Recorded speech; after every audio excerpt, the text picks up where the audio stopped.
Hi dears, welcome to Malayali's Talks. Hi dears, welcome back to my channel. Calicut university third semester BA BSc മലയാളത്തിലെ previous year question paper ഡിസ്കഷനുമായിട്ടാണ് ഇന്ന് ഞാൻ വന്നിരിക്കുന്നത്. അപ്പോൾ നിങ്ങളുടെ കഴിഞ്ഞ വർഷം നടന്നിട്ടുള്ള എക്സാം 2023 നടന്ന എക്സാമിൻ്റെ ക്വസ്റ്റ്യൻ പേപ്പറാണ് ഇന്ന് ഡിസ്കസ് ചെയ്യാനായിട്ട് പോകുന്നത്. അപ്പോൾ നമ്മൾ ആദ്യമായിട്ട് ഡിസ്കസ് ചെയ്യുന്നത് 2 മാർക്കിൻ്റെ ക്വസ്റ്റ്യൻ ആൻസേഴ്സ് ആണ്.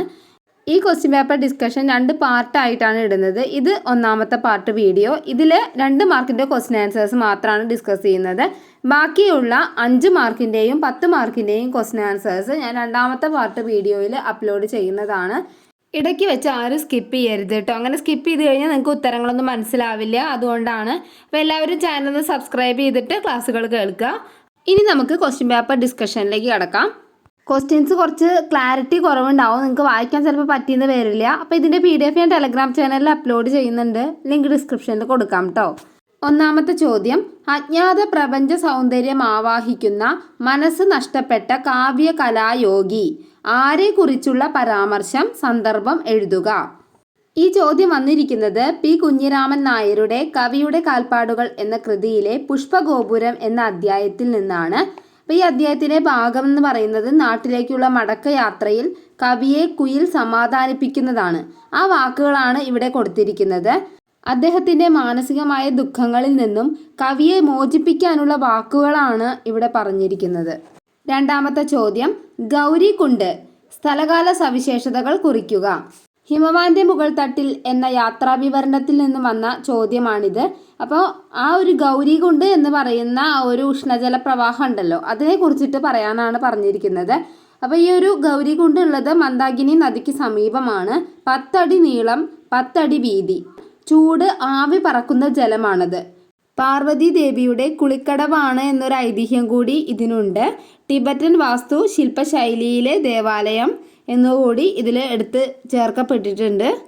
മൂന്നാമത്തെ ചോദ്യം, അടൂർ ഗോപാലകൃഷ്ണന്റെ അഭിപ്രായത്തിൽ കലാസൃഷ്ടിയിൽ ഉൾപ്പെടുന്ന 3 ഘടകങ്ങൾ ഏതെല്ലാം? സംവിധായകന്റെ കല എന്ന പാഠഭാഗത്തു നിന്നാണ് ഈ ഒരു ചോദ്യം വന്നിരിക്കുന്നത്, അടൂർ ഗോപാലകൃഷ്ണന്റെ.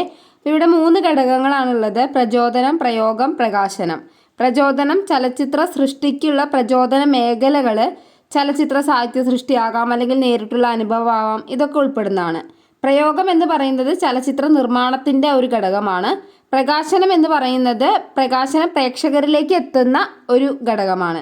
നാലാമത്തെ ചോദ്യം, എന്നെ ചൂഴ്ന്നു നിൽക്കുന്ന അന്ധതയുടെ കനത്ത മതിലുകൾ പിഴുതെറിയാൻ ഞാൻ തീർച്ചപ്പെടുത്തി. സന്ദർഭം എന്ത്?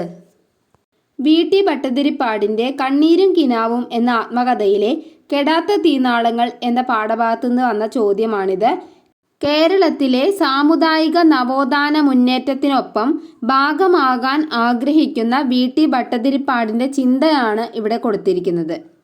അടുത്ത ചോദ്യം, ഒരച്ഛൻ്റെ ഓർമ്മക്കുറിപ്പുകൾ എന്ന കൃതിയുടെ രചനയ്ക്ക് ആധാരമായ സംഭവം എന്താണ്? ഈ ചോദ്യം വന്നിരിക്കുന്നത് കരുതി വെച്ച ഒരിലച്ചോറ് എന്ന പാഠഭാഗത്തു നിന്നാണ്. കേരളത്തിലെ പ്രമാദമായ രാജൻ കൊലക്കേസിൻ്റെ പിന്നാമ്പുറത്തെ കാഴ്ചകളാണ് നമുക്കിതിലൂടെ കാണാൻ കഴിയുന്നത്. രാജൻ്റെ അച്ഛൻ ഈച്ചറ വാര്യർ ഓർമ്മക്കുറിപ്പായിട്ട് അവതരിപ്പിച്ച ഒരു കൃതിയാണ് ഇത്, ഒരച്ഛൻ്റെ ഓർമ്മക്കുറിപ്പുകൾ. മരണശേഷമുള്ള രാജൻ്റെ മൃതദേഹത്തിന് എന്ത് സംഭവിച്ചു എന്നുള്ള വ്യക്തത കിട്ടായ്മയാണ് ഇതിലൂടെ വ്യക്തമാക്കുന്നത്. മകനെക്കുറിച്ച് അറിയാൻ കഴിയാത്ത ഒരച്ഛൻ്റെ വിഷമവും ആകുലതകളുമാണ് ഒരച്ഛൻ്റെ ഓർമ്മക്കുറിപ്പുകൾ എന്ന കൃതിയുടെ രചനയ്ക്ക് ആധാരമായത്. ആറാമത്തെ ചോദ്യം, പാവം വിളക്കൂതിക്കെടുത്തിയിട്ടും നിഴല് തെരയുന്ന കളിക്കുഞ്ഞ് ആരുടെ വാക്കുകൾ? ആരെക്കുറിച്ചാണ് ഈ പരാമർശം? ഈ ചോദ്യം വന്നിരിക്കുന്നത് ഭരതവാക്യം എന്ന നാടകത്തിൽ നിന്നാണ്. G. ശങ്കരപിള്ളയുടെ ഭരതവാക്യം നാടകത്തിലെ മിത്രം എന്ന കഥാപാത്രമാണ് ഇങ്ങനെ പറയുന്നത്. നടനെയാണ് ഇവിടെ പരാമർശിക്കുന്നത്. അമ്മയുടെ മരണമാണ് ഇവിടെ വിഷയമാകുന്നത്. ഏഴാമത്തെ ചോദ്യം, ഗഡുവാളി മനുഷ്യരുടെ വേഷവിധാനങ്ങൾ എന്തെല്ലാം? ഹിമവാന്റെ മുകൾ തട്ടിൽ എന്ന സഞ്ചാര സാഹിത്യ കൃതിയിൽ നിന്ന് വന്നിട്ടുള്ളൊരു ചോദ്യമാണിത്. അപ്പോൾ ഇവിടുത്തെ സ്ത്രീകളുടെ വേഷം എന്ന് പറയുന്നത് ഞൊറിയുള്ള പാവാട, മുട്ടിന് മുകളിലുള്ള കമ്പിളി ഉടുപ്പ്, വലിയ വെള്ളി വളകൾ, മുത്തുമാലകൾ അല്ലെങ്കിൽ വളയങ്ങൾ, കട്ടിയുള്ള തുണിയുടെ തലമറകൾ തുടങ്ങിയവയാണ്. അടുത്തതായിട്ട് പുരുഷന്മാരുടെ വേഷവിധാനങ്ങളാണ്. കാക്കി സ്വെറ്റർ അല്ലെങ്കിൽ കയ്യുറ, പതിഞ്ഞ തൊപ്പി, വെള്ളി നക്ഷത്രം, ഹർദകല, സ്വസ്തിക ചിഹ്നങ്ങൾ, വെട്ടുകത്തി അല്ലെങ്കിൽ കയറ്. എട്ടാമത്തെ ചോദ്യം, നാടകത്തിൽ നിന്നും സിനിമയിലേക്കുള്ള യാത്രയിൽ അഭിനയ രംഗത്ത് സംഭവിച്ച മാറ്റങ്ങൾ എന്തെല്ലാം? അടൂർ ഗോപാലകൃഷ്ണൻ്റെ സംവിധായകൻ്റെ കല എന്ന പാഠഭാഗത്തു നിന്നാണ് ഈ ചോദ്യം വന്നിരിക്കുന്നത്. അപ്പോൾ ഇവിടെ ഉണ്ടായ മാറ്റങ്ങൾ, സംവിധാന രംഗത്തുണ്ടായ മാറ്റങ്ങൾ എഴുതണം. അതിനോടൊപ്പം തന്നെ സംവിധായകൻ എന്ന പദം തന്നെ അവിടെ അർത്ഥശൂന്യമായി പോയി.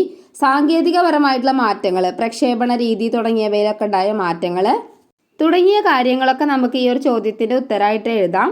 ഒമ്പതാമത്തെ ചോദ്യം, മലയാളത്തിലെ മറ്റ് ആത്മകഥകളിൽ നിന്നും കവിയുടെ കാൽപ്പാടുകൾ എന്ന കൃതിയെ വ്യതിരിക്തമാക്കുന്ന ഘടകങ്ങൾ എന്തെല്ലാം? പി കുഞ്ഞിരാമൻ നായരുടെ കാവ്യഭാവനകളും പ്രകൃതി ദർശനങ്ങളും അടങ്ങിയ മറകളില്ലാത്ത ഒരു കാവ്യ സഞ്ചാരം തന്നെയാണ് കവിയുടെ കാൽപ്പാടുകൾ എന്ന് പറയുന്നത്. അതുകൊണ്ട് തന്നെ മറ്റ് ആത്മകഥകളിൽ നിന്നും കവിയുടെ കാൽപ്പാടുകൾ എന്ന കൃതിയെ വ്യത്യസ്തമാക്കുന്നുണ്ട്. പത്താമത്തെ ചോദ്യം, കാലി കമ്പിളി ബാബ എന്ന കഥാപാത്രം ആര്? ഈ ചോദ്യത്തിൻ്റെ ഉത്തരം വന്നിരിക്കുന്നത് ഹിമവാന്റെ മുകൾ തട്ടിൽ നിന്നാണ്. ഒരു സന്യാസിയാണിത്. ഇത് ജീവിച്ചിരിപ്പില്ല. ഹിമാലയ യാത്രക്കിടയിൽ ഒരുപാട് വിശ്രമ കേന്ദ്രങ്ങളുണ്ട്. അതൊക്കെ ഈ ഒരു കാലി കമ്പിളി ബാബയുടെ പേരിലുള്ളതാണ് എന്നതാണ് ഇതിലൊരു ഇമ്പോർട്ടൻ്റ് ആയിട്ടുള്ള കാര്യം.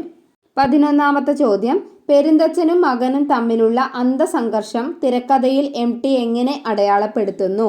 പെരുന്തച്ഛൻ എന്ന തിരക്കഥയിൽ നിന്ന് വന്ന ചോദ്യമാണിത്. അപ്പോൾ ഇവിടെ MT അഹംബോധങ്ങൾ, അതുപോലെ തന്നെ തമ്പുരാനോടുള്ള അച്ഛൻ്റെ കൂറ് എന്നീ ഒരു കാര്യങ്ങളിൽ നിന്നെല്ലാം നമുക്ക് ആ ഒരു പെരുന്തച്ഛനും മകനും തമ്മിലുള്ള അന്തസംഘർഷം മനസ്സിലാക്കാനായിട്ട് സാധിക്കുമെന്നാണ് പറയുന്നത്. അതായത് ഇപ്പം മകൻ അച്ഛനേക്കാൾ പ്രഗത്ഭനാകുന്ന ഒരു അവസരത്തിൽ മറ്റുള്ളവർ അവനെക്കുറിച്ച് പറഞ്ഞത് കേൾക്കുമ്പോൾ അച്ഛൻ്റെ മനസ്സിലുണ്ടാകുന്ന ആ ചെറിയൊരു അസൂയ, അതേപോലെ തന്നെ അച്ഛന് ആ ഒരു തമ്പുരാനോടുള്ള അമിതമായിട്ടുള്ള സ്നേഹവും തുടങ്ങിയ കാര്യങ്ങളെല്ലാം ഈ ചോദ്യത്തിന് ഉത്തരമായിട്ട് എഴുതാവുന്നതാണ്. അടുത്ത ചോദ്യം, വയല വാസുദേവൻ പിള്ള അവതരിപ്പിക്കുന്ന തനത് നാടക ദർശനം എന്താണ്? വയല വാസുദേവൻ പിള്ളയുടെ തനത് നാടക ദർശനം എന്ന ആ ഒരു പാഠഭാഗത്ത് ആ ഒരു ലേഖനത്തിൽ നിന്നും നാടകത്തിൻ്റെ പിന്നിലെ തനത് സങ്കല്പങ്ങൾ തുടങ്ങിയ കാര്യങ്ങളൊക്കെ ഇതിൻ്റെ ഉത്തരമായിട്ട് എഴുതേണ്ടതാണ്. എങ്ങനെയാണ് തനത് നാടക സങ്കല്പം നമ്മുടെ കേരളത്തിൽ കൊണ്ടുവന്നത്, അതിൻ്റെ വക്താക്കൾ ആരൊക്കെയായിരുന്നു എന്നീ കാര്യങ്ങളൊക്കെ ഒരു 2 മാർക്കിന് പറ്റുന്ന രീതിയിലാണ് എഴുതേണ്ടത്. 13ാമത്തെ ചോദ്യം, സഞ്ചാര സാഹിത്യ കൃതികൾക്ക് ഉണ്ടായിരിക്കേണ്ടുന്ന സവിശേഷതകൾ എന്തെല്ലാം? ഉത്തരം വരുന്നത് നീതിബോധം, സത്യസന്ധത, കൃത്യത, കാര്യകാരണ വിവരങ്ങൾ, യാത്ര പോയി എന്നുള്ളൊരു അനുഭവം യാത്രക്കാരിൽ സൃഷ്ടിക്കൽ എന്നിവയൊക്കെയാണ്. 14ാമത്തെ ചോദ്യം, ജി ശങ്കരപ്പിള്ളയുടെ ഭരതവാക്യം എന്ന കൃതി മുന്നോട്ട് വയ്ക്കുന്ന ആശയം എന്ത്? ജി ശങ്കരപ്പിള്ളയുടെ ഭരതവാക്യം എന്ന നാടകത്തിലെ പ്രധാനപ്പെട്ട ആശയം എന്ന് വരുന്നത് പാപബോധമാണ്. ഇനി പറയാൻ പോകുന്നത് ഈ സെക്ഷനിലെ ഏറ്റവും അവസാനത്തെ ചോദ്യമാണ്. 15ാമത്തെ ചോദ്യം, മലയാള നാടക സാഹിത്യ ചരിത്രത്തിൽ സംഗീത നാടകങ്ങൾക്കുള്ള പങ്കെന്ത്? നാടക ചരിത്ര ആരംഭത്തിൽ തന്നെ സംഗീത നാടകങ്ങൾക്ക് വളരെയധികം സ്വാധീനം ഉണ്ടായിട്ടുണ്ട്. കേരളത്തിൽ നാടകം ആരംഭിക്കുന്നതിന് മുമ്പ് തന്നെ സംഗീത നാടകങ്ങളാണ് വന്നിരുന്നത്. തമിഴ് സംഗീത നാടകങ്ങളായിരുന്നു ആദ്യം കേരളത്തിൽ വന്നിട്ടുള്ള സംഗീത നാടകങ്ങൾ എന്ന് പറയുന്നത്. ഉദാഹരണം സദാരാമ. ഓക്കെ, ഇതോട് കൂടിയിട്ട് നമ്മുടെ 1ാമത്തെ പാർട്ടിൻ്റെ ക്വസ്റ്റ്യൻ പേപ്പർ ഡിസ്കഷൻ അവസാനിച്ചിരിക്കുകയാണ്. അപ്പോൾ ഇനി 2ാമത്തെ പാർട്ടാണ് കേട്ടോ ഞാൻ എടുക്കാൻ പോകുന്നത്. ഈ 1ാമത്തെ പാർട്ട് കണ്ടവരാരും തന്നെ സെക്കൻഡ് പാർട്ട് കാണാതിരിക്കരുത്. അത് 5 മാർക്ക് essay ക്വസ്റ്റ്യൻ ഒക്കെയാണ് ഞാൻ ഇടാൻ പോകുന്നത്. ഇതെല്ലാവർക്കും മനസ്സിലായല്ലോ. ഇനി ടെക്സ്റ്റ് എല്ലാവരും നന്നായി വായിച്ചിട്ട് പോകാം കേട്ടോ. എക്സാമിന് അത് ഇമ്പോർട്ടൻ്റ് ആണ്. 2 മാർക്കിൻ്റെ ക്വസ്റ്റ്യൻ ആവുന്നതുകൊണ്ട് ഇടയിൽ എടുത്തിട്ടാണ് ചോദ്യങ്ങൾ വന്നിരിക്കുന്നത്. അതിപ്പോൾ ആദ്യമായിട്ട് പറയേണ്ട ആവശ്യമില്ല. നിങ്ങൾ ഇപ്പോൾ 3 സെം വരെയും എങ്ങനെയൊക്കെയാണ് എക്സാം എഴുതിയെന്ന് നിങ്ങൾക്ക് അറിയാമല്ലോ. അപ്പോൾ പ്രത്യേകിച്ച് പറയേണ്ട ആവശ്യമില്ല. ഓക്കെ, അപ്പോൾ ഇത്രയേ ഉള്ളൂ. എല്ലാവരും ചാനൽ സബ്സ്ക്രൈബ് ചെയ്യുക, സപ്പോർട്ട് ചെയ്യുക. Thank you for watching.